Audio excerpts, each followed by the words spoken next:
Hello, and welcome to Social Workers Rise, where we inspire social workers to connect, expand their knowledge, and change more lives than they ever thought possible. We will talk everything social work on every level from micro to macro.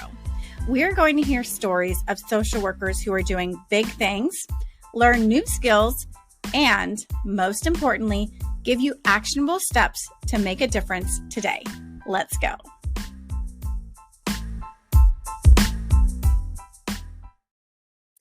Hello, and welcome to another episode of Social Workers Rise. You are in for a treat today, my friend, because we are with Lauren Chandler. She is an MSW and a social work crisis clinician who specializes in acute crisis intervention. She has a focus on individuals experiencing suicidal ideation, homicidal ideation, or acute psychosis. She enjoys working alongside folks as they collaborate on effective coping skills and treatment modalities together. Welcome to the podcast, Lauren. Thank you for having me. It's so nice to meet you. I've listened to you for a Oh, well, long thank time. you. I appreciate your support and being part of the community.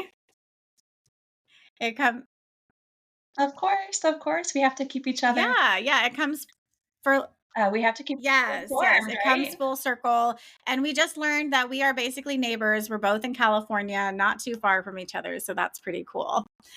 Um, We'll have to grab coffee yeah, sometime. for sure. I love my coffee. Well, because I put it in the trailer. So, um, so tell us a little bit about you and what it is that you do in case it wasn't covered in the intro. Sure. So I'm a social worker, as you mentioned, and currently I'm working in crisis work. So I work with a team. We collaborate with a county in California, and we try to keep people out of the hospital. We're trying to keep individuals who are at risk for suicide, homicide, pretty much any kind of dangerous, activity due to psychotic behavior or mental health issues, home and stable. So, what we try to do is de escalate the crisis. We do have a team. We work with case managers, peer support specialists, and of course, our clinicians, and we go into the home. We go into the home of the client, whether that may be a boarding care facility, a skilled nursing facility, living with friends or family, or their own residence, even into a shelter if necessary. And we kind of wrap around the client and support them wherever they need That's awesome. support. So, what is your title with work? Like, what do they call you? I'm a Okay. crisis clinician. And so, A what is crisis a typical clinician. day in the life of a crisis clinician in your life? What does that look like? What do you do? Well, it varies. Really, we have to be very flexible. Most days I have scheduled home visits where I'll receive a client, I'll have spoken with them, and we'll schedule an intake assessment, right? And so then on most days, I'll go out to my clients. We are field based. So I'll go out, like I said, to the residents if they want to meet at a library or a park, wherever they feel most comfortable. And initially, we do a 3-week program at our agency. So up to 3 weeks, and it's voluntary. So we would meet first for an assessment session, and then try to create a treatment plan for the client along with them. What do you want? What do you need? How can we help you? What has worked in the past? What hasn't worked in the past? And kind of go from there. And then we go into like the biopsychosocial, right? Like the psychiatric history, medical history, family history, any legal or justice involvement. Pretty much kind of get an idea, a quick picture of what the client's background and current history is, as well as their symptoms. What are they experiencing? Why are they here? What brought them to us? And then we schedule a next session. Now, the next session with myself as a clinician would be for therapy, where I provide a lot of short term coping skills, depending on the client, whether they are experiencing suicidal ideation, for example. We create, of course, a safety plan. Who can we call? What can we do? Have they had a history of behavior that might have felt has been escalated recently, or has this happened before? What worked in the past for you? What hasn't worked in the past for you? And then I do I try to see clients twice a week if they're able to. That's kind of a lot, because they're also seeing a case manager, a peer support specialist, and we're linking them to long-term therapy and or long-term psychiatrists as well. So that can be a lot, and we don't want to make their stress levels go up. So if some clients want to meet once a week, we do once a week. And then we just schedule from there. That might encounter or entail going to the park with a client, working on grounding, mindfulness practices that might involve progressive muscle relaxation while we're out by a lake, for example, or in their backyard. It might be just going to their home and helping them with what they have already available to them, working with if they have any family members or roommates, partners that they are open to discussing this with and sharing what the treatment plan might look like for them so that when they have symptoms at home, they have an idea of this feels familiar, this looks familiar. We practiced this with Lauren, and in the same bedroom, I did the same things. I can recall this quicker. So that's typically my life. I go to assessments, I go to therapy sessions. We do a lot of consults. So I consult with my treatment team, our case managers, our peer support specialists to help kind of create a collaborative approach to our clients, as well as discharge planning.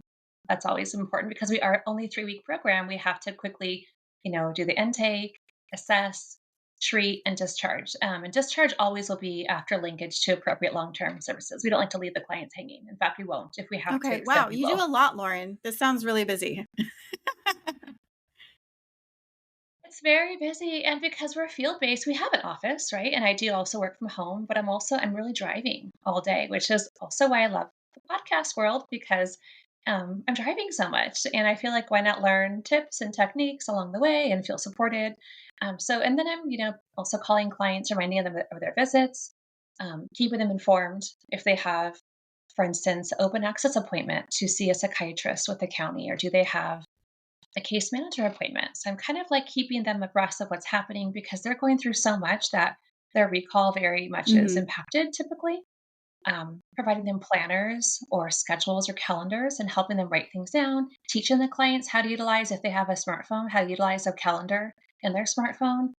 Really trying to put as much effort as we can to help prevent Right. a future Yeah. I love crisis. that because it sounds like when you get a referral for somebody, they are just engulfed in resources and support to the point where they can be like, no more. No more. This is too much support, Yes. which is not typical. Right. Yeah. And we like that, right? I mean, sometimes if they're able to get linked quickly, say for instance, we have an assessment, we have a therapy session, and meanwhile the case manager is working really hard to collaborate with the client on with their insurance or out of pocket, or if it's Medi-Cal, where they can find a clinic nearby. We love to hear them say, you know what, I think I'm good now. I had an intake at my new long-term therapist. I saw my new psychiatrist. Like, thank you so much, but we don't have to schedule for next week because that means Yes. they're in a good spot, right? And they're not left by themselves wondering, it's so hard to access mental health services. We all know in the world, but if you're not working in this scope and you've never had to seek out for yourself or loved ones mental health support, you don't really realize how Yeah. difficult I it work can in this be. space and it's difficult, even though I know what to do and what to look for, but it's still Yeah, difficult. even though, Hmm. So I'm of wondering, course. what would you say is the most challenging part of the work that you do?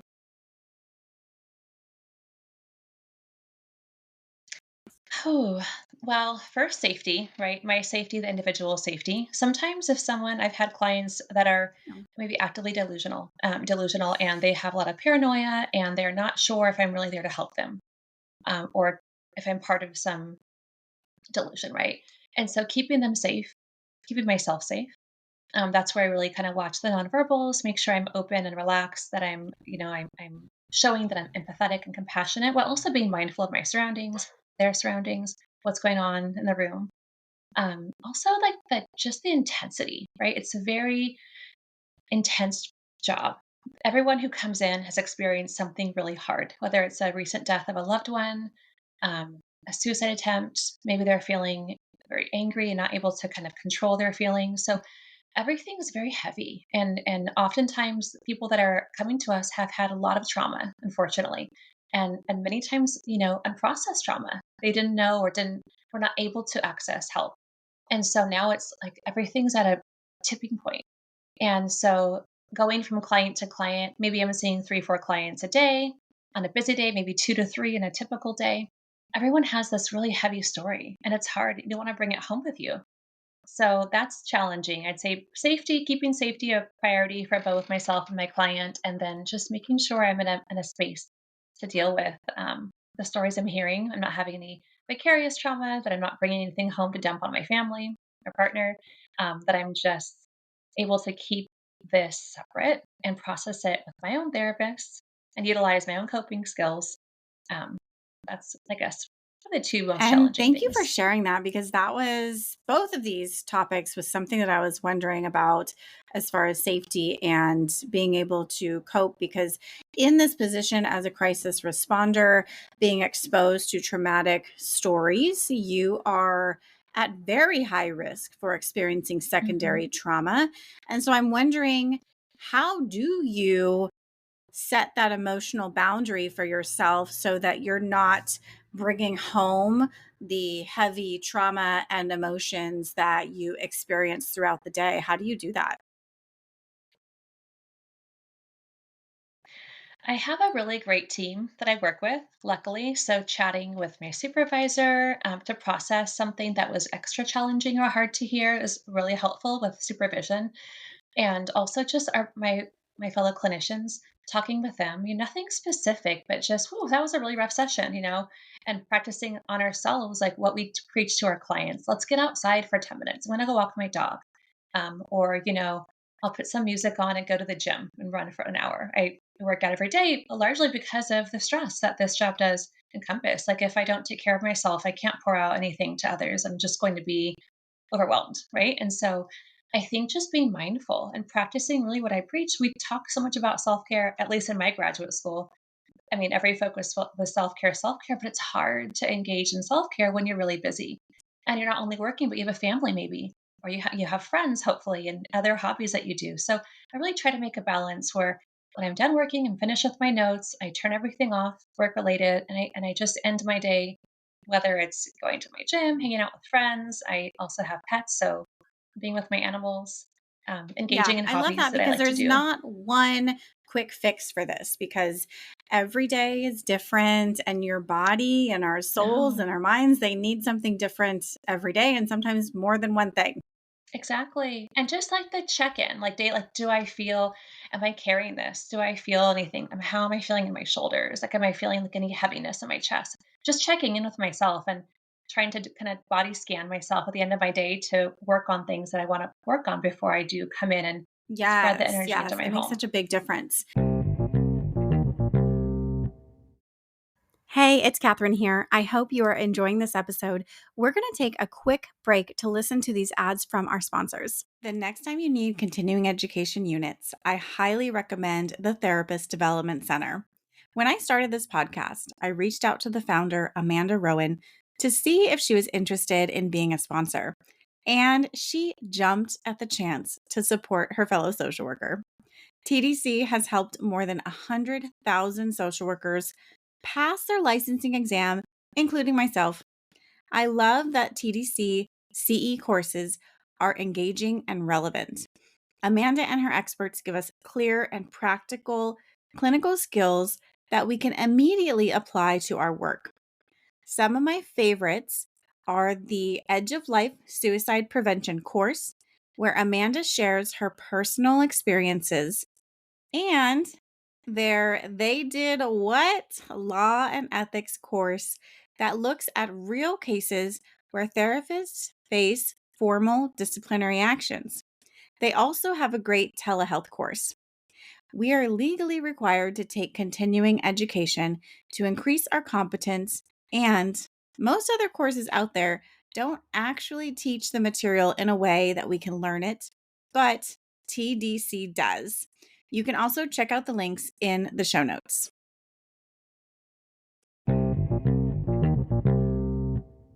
And you mentioned the other challenging part is Mhm. safety. So, this is always top of mind for us in Certainly. general, but especially as women going out because it's just you by yourself. It's not like you're being accompanied by a police officer or anybody, right? It is. No, no, we're not. I mean, sometimes the cat team might still be there. The crisis team might still be there from a different agency, and usually not. Typically, it's just myself. So I kind of have to really use my clinical judgment based on the intake, the referral information, the history, if I'm aware, if I have am privy to it of the client, and really just my own like over the phone clinical judgment of when I speak with them. Do I feel like this client as a client, I'm okay going into their home? Do I want to suggest me at a park or at a library, somewhere where, certainly after dark, I don't like to go into somebody's home. If we meet at a hotel, I always ask we meet in the lobby. I won't go into someone's hotel room or motel room. So I just really try to keep both of us safe and in the best way possible. And if that means being meeting in a public place, that's what I'll offer, based on my comfort level. And really, it's just also knowing, watching the nonverbals, watching are they escalating? Is their face flushing? Are their eyes restricting? Are they getting tense? Are they clenching their jaw or their palms? Really being mindful of like what their body is doing to prevent, and then I can calm myself or like talk slower, um, be more calm and focused myself to really hope to de-escalate their behaviors, their emotions, their feelings. Ask them what they're thinking. I notice that you seem a little bit more upset right now. Do you want to talk about how you're feeling? So it's a lot of like just open questions, being mindful of nonverbals and using my own body to help regulate, to Right. co-regulate It their takes a emotional state lot as well. of self awareness to know how you're presenting and the mood and vibe that you're giving off to the client, everywhere from your tone to the level of your voice to your where you position yourself, your body language, and the physical setting. I'm Yes, wondering, do you think about your clothes or your physical appearance? I do. I do. Okay. So I wouldn't And wear she's wearing this a to a tank top, session, by the right? I would way. have I would have something a little Yeah. more conservative.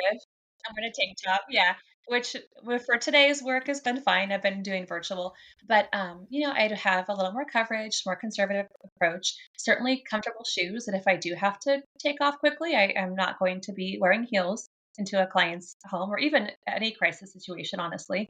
You're going to be doing a lot of walking, a lot of driving, which I do. So I wear comfortable shoes, comfortable clothes. I'm aware I don't bring personal items. I don't bring a purse with me into a client's home. I have my work bag. And I do share locations with, you know, a person, someone on my team usually also, but my family or friend as well. So that if I'm not reaching back out, if I'm in a session and no one's hearing from me, they know where I'm at. Luckily, I've always been very safe, and our team has Yeah. always been, knock on wood, very safe. Nothing's happened, but you just never know. You have to be mindful. Anything could happen, and someone is feeling desperate. They don't feel they have a lot to lose. Their frontal lobe is turned off right now. They're going through something really challenging, maybe not using the most rational thought process at the time. You have to be aware, of those are coming into play in crisis work, and everything's a possibility. We do assess for firearms, but someone could Right. also tell us a lie, right? We don't know. So we just really just clinical judgment, always assessing. We can't turn it off as a social worker. I think we've been trained well that we're always assessing anyway, and being mindful, like you said, of my body presentation, my tone of voice, how I'm asking them questions. I'm not going to want to go in and tell them what to do or command something. I'm going to ask, may I come into your home? Where should I sit? Of course, I'm going to sit near an exit with my back, facing someone and not against. I want to make sure that I'm in a safe space where I can see my surroundings. But I just also want to be respectful that this is someone's home. This is their space. I'm a stranger, and I don't want to present as a Definitely, threat to definitely. anybody. And these are helpful tips for Also, anybody in the field doing home visits. And it's a lot of things that you have to think about that you may not have gone over in school or in internship, that people may just kind of assume it's taken for granted. But these basic safety tips are so hmm important just for our own well-being and to make sure that we're safe out there, because stuff does happen to social workers and we don't want that to be you. Yeah. Yeah. definitely. No, and then keeping like cultural considerations. A lot of clients will want to offer a drink or something to eat. They're being kind, and that's something they want to share. Certainly, in other cultures, they want to give food, right? But I don't know these people. I don't know how their food is being prepared. If they're having delusions Mhm. or paranoia, is it even safe? So I always just will graciously decline. Oh, thank you. I just had lunch, or I had a water in the car. I just had a coffee. Thank you. But really, just being Right. mindful of, yes, they we don't know them and they don't know us, Right. and Yeah. we And want try to not keep to use ourselves safe. clients' bathrooms. That can go all sorts of wrong. Yes.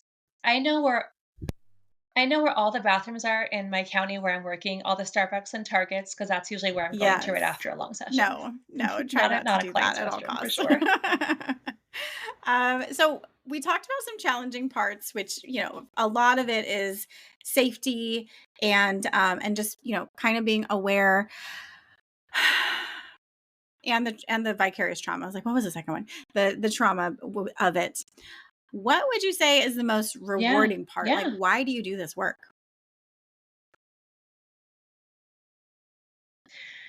Seeing people get help that need help, right? I mean, if you're going through something, we've all been through something really hard. Some maybe might feel they have had less trauma than others, but all trauma is trauma, and we're only able to perceive it as our own, right? We can't, so there's really no rating scale of, well, they've had it harder, I've had it harder. Whatever you're going through that's hard is hard.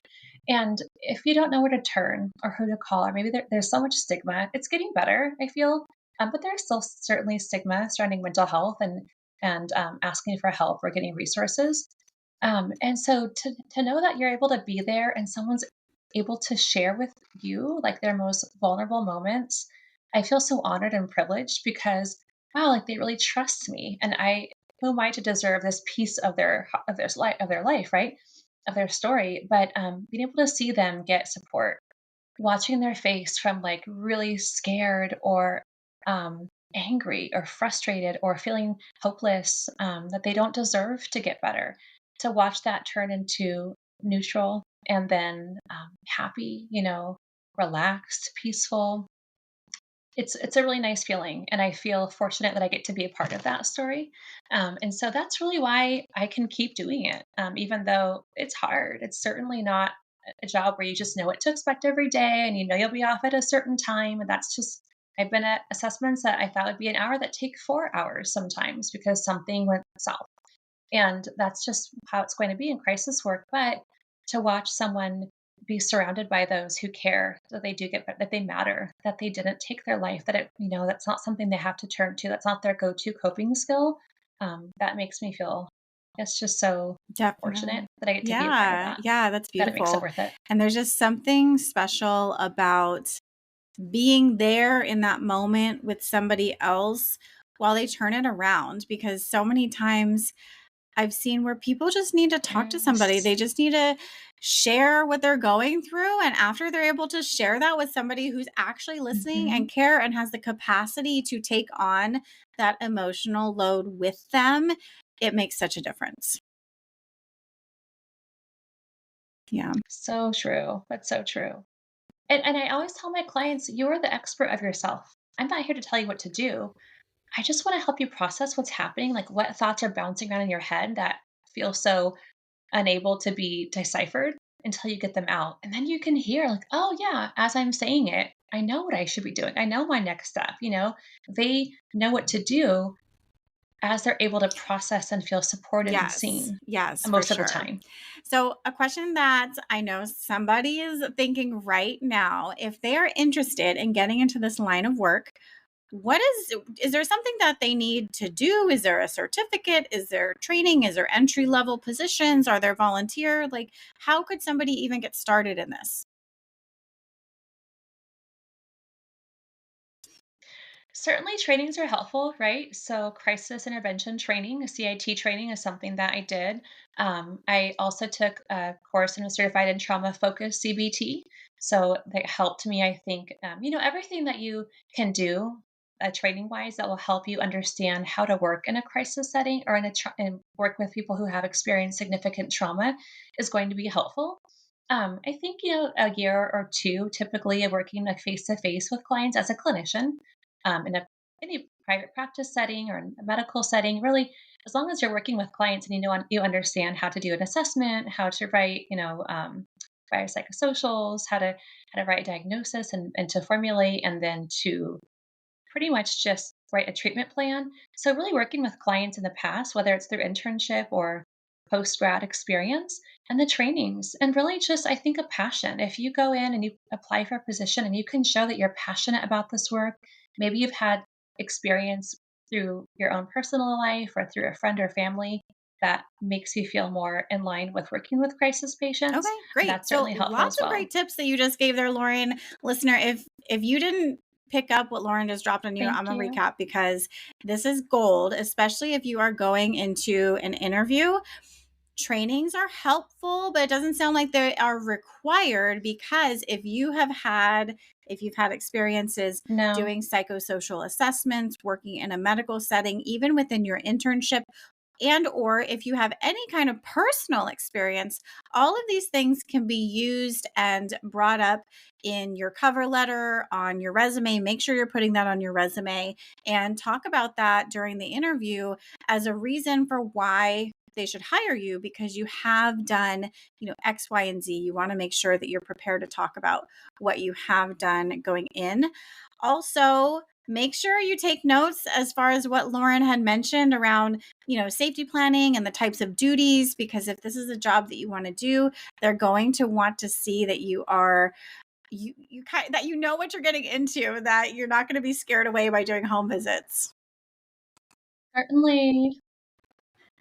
And I think I did not mention one thing. I think in crisis work, flexibility is key. If you're able to be flexible, if you understand that going into your day, something's going to change, something's going to happen, and also Mm, to be able to work well under pressure. That you're going to be able to keep that calm, cool, collected stance. You have to be the healthiest person in the room because that's just at that point, that's your role. And you can have a moment in the car on your way back home or call your supervisor and discuss what happened, but be able to work well under pressure and be flexible. Those are really instrumental. I think if that's a challenge for you, I think you'll okay. find it really Yeah, difficult that's to a be in great this line add. of work. And I would also add too is be able to know yourself, have that self-awareness and do that self-care that you need to be well, because if we need to be the um what did you say? It wasn't the best person. Healthiest. Yeah. The healthiest person in Yeah, the room. that takes a lot of The work. It takes healthiest. Yes, dedication and it takes work to do that, but it's worth it. it It's does. worth it. And we can't always be that. But then to know when to take a day off, when to utilize your self care, your sick time, Definitely. because we can't Definitely, of always be this. course. Yes. Nobody can. Thank you so, so much, Lauren, for coming on the podcast, sharing your expertise with us. If people have questions for you or they want to connect with you, where can they learn more about you? Oh, this is the hard part. I really am not out there. I mean, I really don't I don't have a presence in social media. I'm pretty much just nobody would know me. I'm just doing my job. However, I can give my Sure. information Yep. to you, Catherine, if that's okay. And then we could do it that way. I feel like that's a little more appropriate. With my line of work, I do have some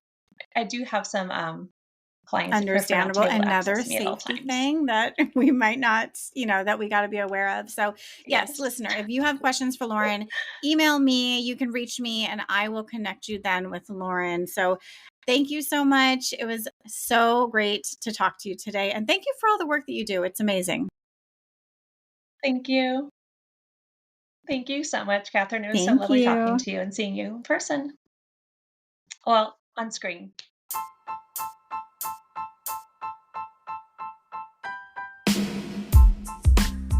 Thank you for listening to another episode of Social Workers Rise. If you love this episode, be sure to subscribe and text this episode to a friend. If you want more, there are a few ways we can get to know each other and work together. First, definitely subscribe to the Friday resource email list. The link is in the show notes. And that's where you can learn more about the courses I offer, including Clinical Essentials for the Future Therapist and the Pulse Basics for Medical Social Workers. I'll also be sending out occasional tips and resources and other happenings within the social work industry. And for all your clinical supervision needs, be sure to visit risedirectory.com. This is a national directory of clinical supervisors for social workers, and we also provide free resources that you can use within your own clinical supervision. Lastly, if you have more individualized needs, I do offer coaching, individual consultations, and am available for public speaking engagements for social workers and change makers. Lastly, the boring legal stuff, but very important. The information in this podcast is not meant to be a supplement for therapy, professional advice, or clinical supervision. This content is provided as is solely for informational purposes. It is not legal, health, or safety advice. I am not advising you as a therapist. Organizations should engage their own experts to ensure any adopted measures are compliant with applicable laws and standards in their jurisdictions. The opinions expressed by individuals or organizations are their own and do not reflect the views or opinions of Social Workers Rise or Catherine Moore. References to specific products or organizations do not constitute any endorsement or recommendations by Social Workers Rise.